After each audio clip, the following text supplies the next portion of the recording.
আমি আজকে যেভাবে পেঁয়াজ রসুন ছাড়া কম মশলায় মাছের ঝোল রান্না করলাম, আমার অনুরোধ রইল এইভাবে একবার আপনারা পেঁয়াজ রসুন ছাড়া কম মশলায় মাছের ঝোল রান্না করে খেয়ে দেখুন। আশা করি খুবই ভালো লাগবে।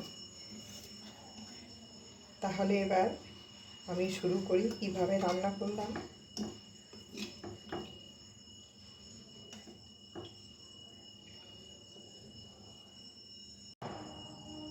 মতি রান্নাঘর থেকে সবাইকে স্বাগত জানিয়ে আমি আজকে রান্নাটা শুরু করছি।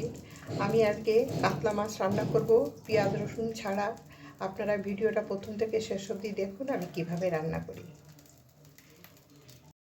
মাছ ভাজবার জন্য কড়াইয়ে আমি সর্ষের তেল দিয়ে দিলাম।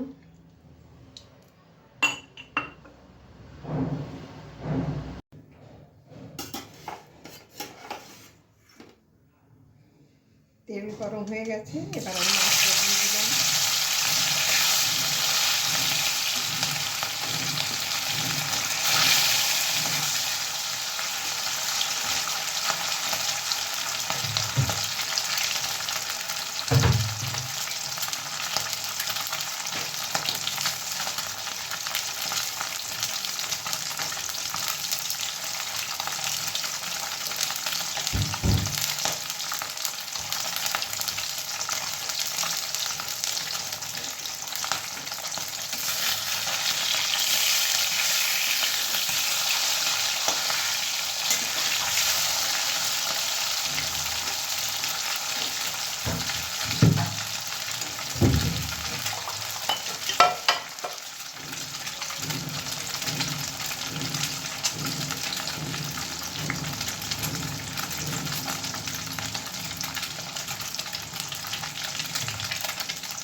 ফোড়নে দিয়ে দিলাম জিরে আর তেজপাতা।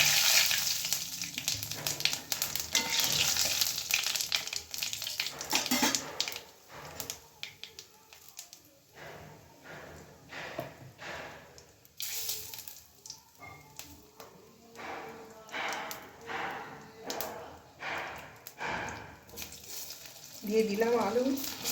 জিরে ফোড়নটা হয়ে গেছে, এবার আলুটা দিয়ে দিলাম।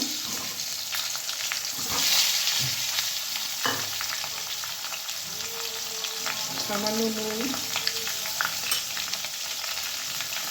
সামান্য হলুদ। এবার আলুটা খুব ভালো করে ভেজে নেব।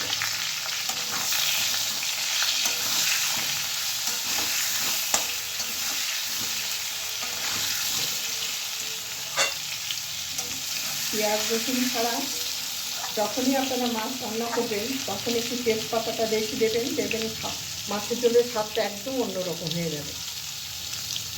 তো আলুটা ভাজা হতে লাগলো। আলুটা লাল লাল করে ভেজে নিয়েছি। এবার আমি দিয়ে দেবো চই। এটাকে আমি একটুখানি থেতো করে দিয়েছি ঝোলের ভিতরে, তাহলে গন্ধটা সুন্দর মিশে যাবে। আর একটুখানি জল দেব।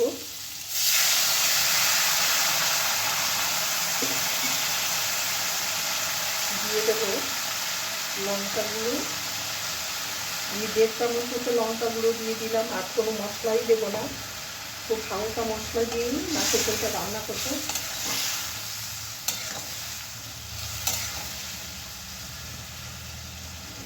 মশলাটা কষা হয়ে গেলেই মশলা কষা হয়ে গেছে, এবার মাছ দিয়ে জল দিয়ে দেবো।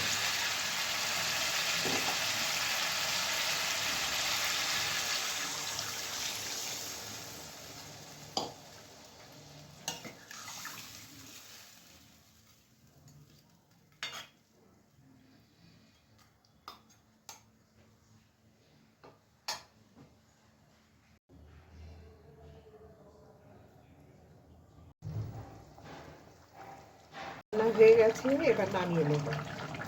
আমার এই ভিডিও যে যেখান থেকেই দেখছেন আপনাদের কাছে কেমন লাগছে একটু জানাবেন, আর কোথা থেকে দেখছেন সেটুকু একটু জানাবেন।